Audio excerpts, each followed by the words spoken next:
Ada seorang ilmuwan yang dianggap Tuhan tanda kutip oleh orang-orang ateis. Orang-orang ateis ini orang yang tidak punya Tuhan. Mereka mengatakan tidak ada Tuhan, gitu kan? Maka ada satu orang namanya Darwin. Semua orang tahu, ini ilmuwan disebutkan namanya, katanya ilmuwan, gitu kan? Tapi umat Islam tidak akan mengakui dia sebagai seorang ilmuwan, gitu. Tidak perlu diakui. Karena Darwin ini mengeluarkan sebuah statement atau beberapa teori lah ya, teori-teori termasuk diantaranya manusia dari kerah. Tujuannya hanya menolak ada Tuhan Allah. Tujuannya cuma itu, nggak ada Tuhan, gitu kan? Maka dikeluarkan teori-teori sama dia. Dia buat banyak ilustrasi di bukunya. Kalau kita baca bukunya, tapi insya Allah nggak usah dibaca lah, gitu kan? Yang jelas di bukunya dia kasih gambaran hewan udara itu burung-burungan berasal dari hewan darat. Hewan darat dicarilah yang mirip sama burung kadal-kadalan, yang paling banyak di bukunya kadal.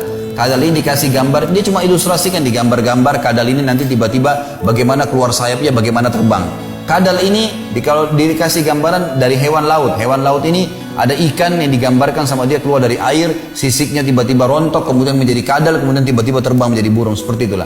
Dan dia bilang ada beberapa komponen di alam semesta tidak ada asalnya. Di antaranya tanah, api, air, nggak ada asalnya. Jadi kalau murid-muridnya tanya, terus hewan lautan itu dari mana asalnya? Dia bilang hewan udara dari darat, darat dari lautan. Dan lautan dari mana? Dari tanah di lautan, nggak ada asalnya. Begitu aja.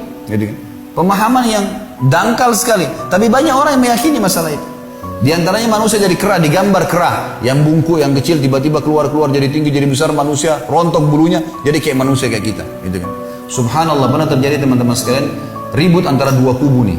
Kubu antara orang yang beriman, orang yang mempertahankan pendapat Darwin dari orang-orang ateis, kalau manusia dari kerah, dengan kubu orang Nasrani, bukan Muslim, orang Nasrani di Amerika yang mengaku ada Tuhan Allah. Ribut nih sampai masuk pengadilan, karena ini hampir perang. Dimasukkan di pengadilan, hakimnya bingung gimana caranya memecahkan permasalahan ini. Yang diperebutkan bukan materi tapi keyakinan. Tapi hakimnya akhirnya dengan hikmah Allah ya mengucapkan kalimat, membuka majelis sekaligus menutupnya. Dia bilang begini saja, yang mengaku turunan kerah ke sebelah kanan saya. Maaf teman-teman sebelah kanan saya ini cerita dulu. Maka pada saat itu yang mengaku pun manusia dari kerah, teori Darwin tidak mau ke sebelah kanan hakim, tidak mau ngaku turunan kerah. Loh, katanya manusia dari kerah, turunan kerah silakan ke sebelah kanan.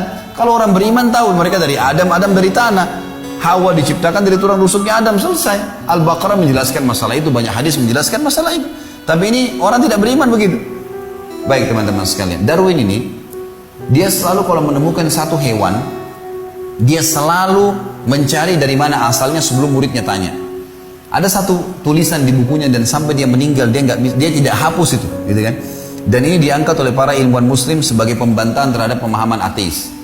Dia mengatakan, saya pernah satu waktu, saya terus muak, dia bilang, saya terus muak, benci, kalau mengingat burung merak. Jadi ternyata di depannya dia pernah mau mengajar, ada burung merak lewat di jalan, tidak ngapa-ngapain burung merak ini. Cuma menghadap ke dia saja. Ke Darwin, tidak nyerang, nggak apa. Kepakin ekor sama sayapnya, keluar warna-warni. Kita tahu burung merak warna-warni, kan? Luar biasa. Maka Darwin ini bingung, ini mau dibilang apa nih? Mau dibilang burung, nggak terbang. Mau dibilang hewan darat, bersayap. Mau dicari hewan laut yang mirip, tidak ada. Yang mana mirip sama burung merak nih? Dia selalu gitu. Maka dia sampai meninggal, dia mengucapkan kalimat begini teman-teman sekalian. Dan ini di bukunya ada. Para ilmuwan muslim mengangkat kedangkalan orang ateis seperti ini. Dia bilang, saya terus muak pada saat mengingat burung merak yang menghadang jalan saya karena saya tidak tahu dari mana asalnya. Artinya Darwin seorang ilmuwan yang dianggap tokoh oleh para orang ateis meninggal tidak tahu dari mana burung merak. Bayangin bodohnya gitu. Kita burung merak kah, ayam kah, semuanya yang di langit dan di bumi kelihatan adalah Allah yang menciptakan. La ilaha illallah. Selesai kesimpulannya. Simpel sekali kalimat ini gitu kan.